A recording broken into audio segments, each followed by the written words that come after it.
Today we wander with St. Lawrence, who lived from 225 to 258, and his feast day is August 10th. St. Lawrence is the patron saint of firefighters, comedians, and chefs. When Lawrence was Archdeacon of Rome, the emperor made a proclamation. Any Christians who gathered to worship Jesus would be put to death. But Pope Sixtus, Lawrence's friend, ignored the emperor. He held a church service in a cemetery where people sang and prayed, so the Roman guards came and took Sixtus to be executed outside the city.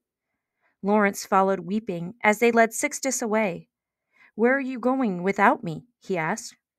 "Don't worry," Sixtus told him. "In 3 days, you'll follow me." Then he gave Lawrence an order, because Lawrence was in charge of the whole treasury of the church.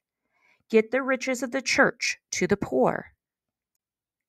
One of the Roman centurions overheard the word riches. He hurried back to his prefect to report that Lawrence knew where to find an enormous treasure. In those days, Roman law held that if anyone was executed by Rome, the Roman treasury could confiscate all their property. The prefect decided that since Sixtus was the leader of the church, the Roman treasury could take all the church's money, now that Sixtus had been executed. He ordered Lawrence to appear before him. "I know the Christians are always giving their money to the church," the prefect said. "I want you to bring it all to me." "Our church is far richer than your emperor," Lawrence told him. "I'll bring you treasures worth more than the whole treasury of Rome, if you'll just give me 3 days to collect it."